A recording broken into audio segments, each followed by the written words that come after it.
Colonoscopy revealed diffuse ulceration of the rectal mucosa, extending proximally up to the transverse colon in continuity. Biopsy taken from the rectal mucosa, squamous glands, focal ulceration as seen in endoscopy, also in dissection. Marked depletion of niacin in most of the glands.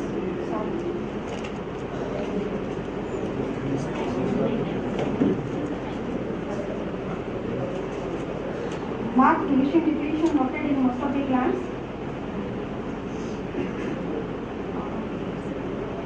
Cystitis noted in majority of the glands, along with prominent cryptoblasts and features of gland destruction.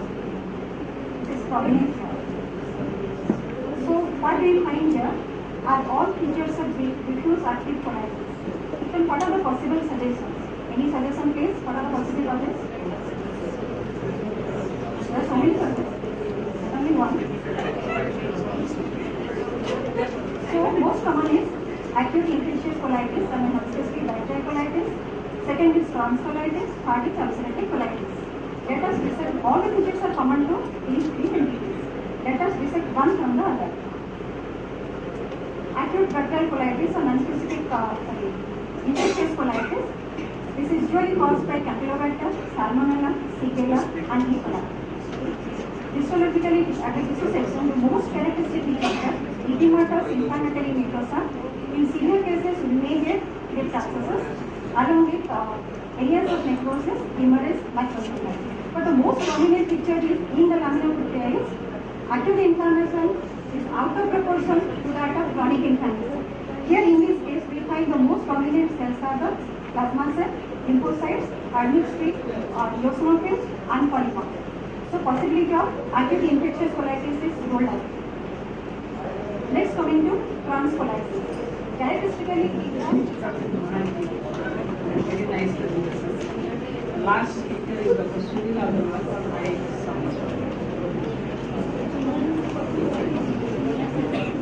Anna madam and others, my topic would be just like a small graph of fresh line juice.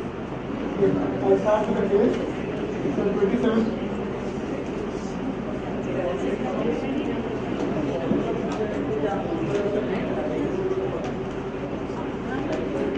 27-year-old male presented with dyspepsia and efficacy rate which increases during fasting of 6 months duration. There is no history of weight loss, there is no significant history of hypertension, and there is no history of medication. Interestingly point I have DEJ is 39 centimeters, stomach mucosa in the proximal body is mildly nodular with papillus pilose. Gastric antral mucosa showing lamina propria with infiltration of lymphoplasmacytic cells, neutrophils, and there is evidence of cystitis. Next, you can see here gastric mucosa with lymphoid follicles and glands. Another photograph of the gastric mucosa showing intraepithelial neutrophils here with some spiral, slender spiral-like structure seen here. With this, I know everybody knows the diagnosis. This is H. pylori induced gastritis or chronic active gastritis, H. pylori induced. In discussion, chronic non-specific gastritis, though we use this diagnosis very often, but it is inadequate biopsy, it is replaced by precise terminology. In inadequate biopsy, we can release a report of, when we see inflammation, we can release a report of non-specific inflammation. It is also divided into alphabetical as type A, type B, and type C gastritis, H. pylori, and B gastritis. Kidney system, Anna madam has already told that we require 5 biopsies, 2 from the antral mucosa, 2 biopsies from the pylori mucosa, 1 from the mucosa of the non-sheet. It has So this system has both graded and ungraded variables. The graded variables is measured as mild, moderate, and severe. And the graded variables are atrophy, chronic inflammation, activity, intestinal metaplasia, and H. pylori density. The ungraded variables are granular mass, eosinophils, and intraepithelial lymphocytes. Though the CME system is accepted, but gives more in a descriptive manner, and it uses results in a more cumbersome and descriptive manner, and the clinical utility is very less. H. pylori gastritis, acute gastritis, we rarely encounter the biopsy because the GI symptoms are very less and the patient is asymptomatic. The diffuse chronic H. pylori gastritis predominantly affects the pyloric angle mucosa, and I have already shown you slides for this. Differential diagnosis are chronic active gastritis with reactive epithelial changes. The single most important finding is the presence of neutrophils and inflammatory cells. So we can give a non-concomitant report and RPT after TLT, that is repeat after TLT. In mold lymphoma, there is cancer of medium-sized cells, CCS-like cells, with the presence of lymphoid follicles, plasma cells, and lymphoepithelial lesions. By lymphoepithelial lesions, we see discrete clusters of 3 or 4 lymphocytes, which is not seen. Like in lymphocytic gastritis, you see single lymphocyte in a lymphocyte.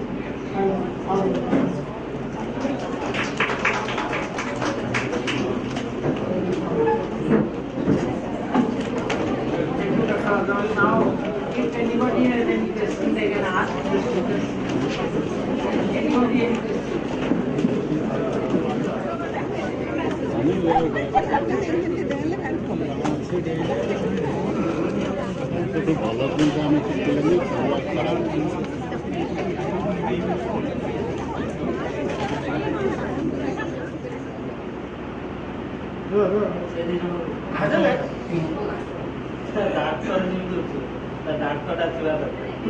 I welcome you all post-lunch. We now continue with our scientific session, and we are again eager to listen to Professor N.C. Naik, who will be speaking on interpretation of liver biopsy with some interesting tips. And to chair this session, I call upon our respected Professor Dr. G.N. Mahanti sir, ex-professor and HOD SCB Medical College, Cuttack, and Professor Dr. Sitaram Mahapatra, professor and HOD SCB Medical College, Cuttack. Just I have to make a confession. The confession is there.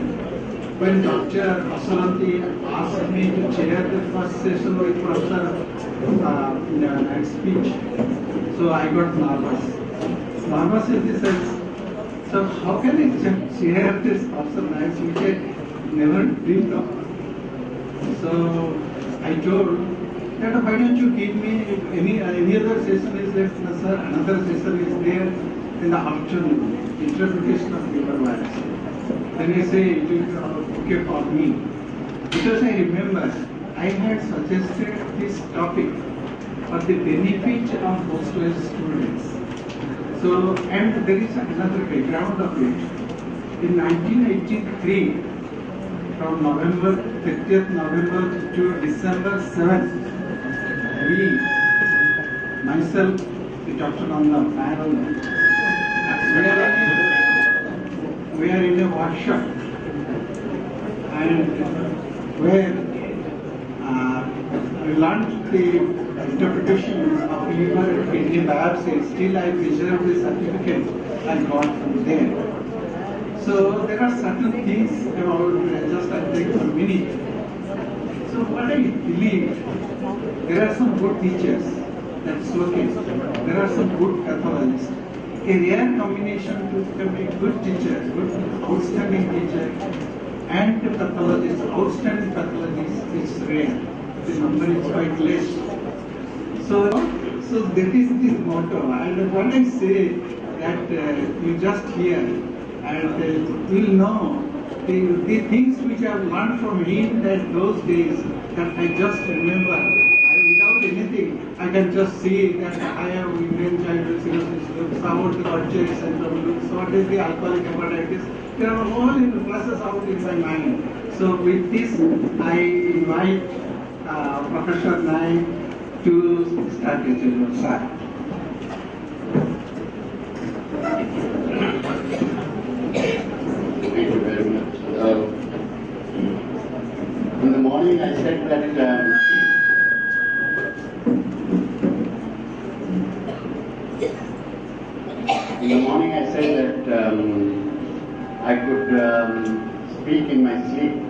on liver biopsy, which I can actually in a way. But for preparing this particular lecture, I spent about at least 3 nights up to 3 o'clock in the morning. And my wife was very upset with me that what the hell am I doing and why am I going on doing this? Because you have to prepare every lecture. I prepare every lecture for the audience that is there and not a general lecture for somebody who is not listening. I still remember when at the All India Institute, when my daughters were very young, my younger daughter, I used to prepare my lectures in the night, and my younger daughter said, "Daddy, what are you doing?" I said, "I'm preparing for the lecture." He said, "What are you preparing? Why are you reading for the lecture? The students should read. Why are you reading?" I said, no, I have to read, otherwise how shall I tell them what they should know and what they should not know? So, I will be, this is because when they said interpretation of liver biopsy, I thought I will only tell you how to look at a liver biopsy so that you can interpret it, and not necessarily cover a big ground, because if that is necessary, then that will take 3 days, 8 to 8, 3 days, which is not important. I think. The important thing is to know the exact route, because I tell people, my residents, that if you know the path, you will arrive. If you don't know the path, you will take a chance going this way, take a chance going this way, and ultimately you will arrive at a very bad shape. You will be all torn and tired and all that sort of thing. So the important thing is that for any biopsy, whether it is in any tumor biopsy, you must know the approach. How will you approach this?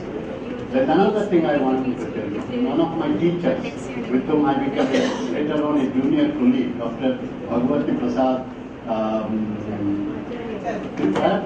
Acharya, he told me once that the best approach is make haste slowly. So what I will do, I will go over rather speedily, but at a slightly slower speed, just like I drive my car or something like that. Okay, so with that, we'll start with when is a liver biopsy evaluation needed? When does the clinician or the clinical person needs a support in liver biopsy? Most important, of course, are clinical requirements and diagnosis of disease, primary liver disease, hepatopathies, liver involvement in systemic and other diseases, unexplained fever, amyloidosis, infections, metastatic diseases, where they are knowing something is wrong, but they are not sure what is exactly wrong, because there is no localized focus they are getting into. That's the situation you would like a liver biopsy. Why? Because the liver is the most approachable organ and is almost 100% safe, the biopsy. And if there is a systemic disease, then the distribution of the lesion is diffuse. So it is easy to catch in a random biopsy. Because as I will show you later on, a biopsy, a needle biopsy, samples 156,000 part of the organ. You can understand the size of the sample. It is so small that unless it is an uniform disease, your needle biopsy might miss it. Number 2, liver transplant management. Now with transplant coming up in a big way, and in fact in India, the Gangaram Hospital had the highest record of liver transplantation. Second, at one time it was second in the world only to the liver transplant unit at Seoul, South Korea. Later on, the same team who had been Dr. Soin, who had been our student at the All India Institute, they left for the Vedanta Hospital. So now our liver transplants have come down, but still, out of the liver transplant material, we have published already 7 international journal papers. Such a huge amount of material, and the wealth of material you get out of it. So that's one other reason, because transplant is going on now, and transplant is giving a good life to patients, and therefore the clinician is concerned, several problems. accurate diagnosis. That's why actually the liver biopsies now have actually reduced in a way. Many diseases which are being biopsied earlier are not being biopsied because the radiologists make a diagnosis. Why must you go into an invasive procedure if you can do it with a non-invasive procedure? Nobody wants an injection if you can swallow a pill and get well. So invasive procedures are being avoided, and that has been helped by the But, and one of the good things for liver biopsy is that these image guided, I'm sure all of you, I'm sure all of you will be getting these image guided biopsies by psychologists and by histologists. And then there is the transjugular biopsy, which just before the day I came, there are 3 transjugular biopsies that the gastroenterologist wanted me to do. When you do transjugular biopsy, when the patient has got a bad coagulation profile, chronic liver disease has a bad coagulation profile, so if the liver is bleeding, let it bleed into itself. So the jugular vein, the hepatic vein, the inferior vena cava, hepatic veins, A and punch out a little bit of the liver. Now let's see what is the normal morphology of the liver. Because biopsy, as I said, samples only 156,000 part of the liver. So now the liver is the most complex metabolic organ in the body because it carries metabolic functions for all other tissues. But it has got a simple structure. So that the moral of that, this creation, is that you can be multifunctional, but you need not be complicated. And you see that in the examples of how the electronic goods, your laptops, your these things are getting smaller and smaller and smaller. Their function is with a much more simple morphology. Now the liver is actually, unlike the kidneys, for example.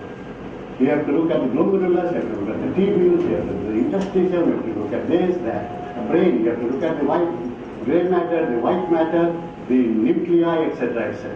Here it is simple. There are hepatocytes. And that is reflected grossly also.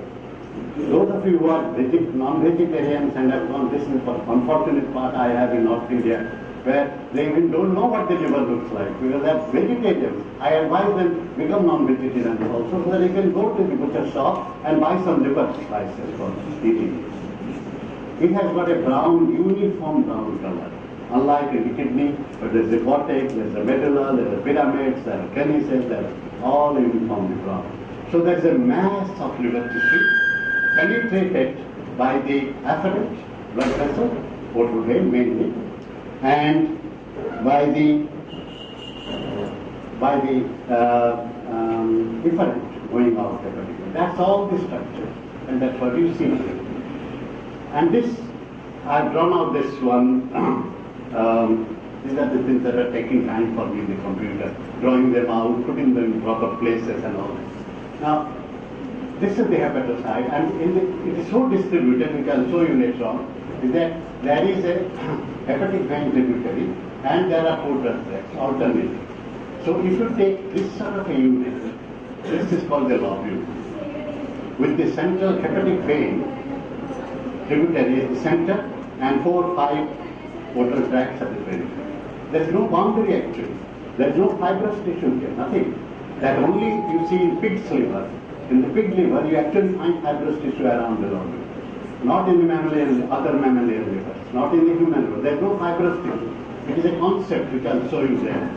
Now, if you look at it the other way around, that is, if you look at saying that, okay, why not I take from it, absorbing everything and bring out. So the portal vein must be normally very collapsed. Therefore, it is normally a very thin walled vein compared to similar size in systemic veins. Okay, now that's a needle biopsy. How do I know what's abnormal liver actually? And so You see, this is the portal vein. You can't see very well but this has a small bile duct there. I'm showing, but you don't see any central vein. Here's the portal tract again, and so you will see parts of the lobule. That's number one. Number two, you should see what the normal morphology of the liver cell is. It is slightly vacuolated, not slightly clear cytoplasm and pink and granular with a very small nucleus. In fact, the size of the nucleus compared to the cytoplasm is so small that if your section passes, then in many of the cells you don't see the nuclei at all because the nucleus is small, the cytoplasm is that big. Section passes here, it misses the nucleus. And many people I know call it cirrhosis.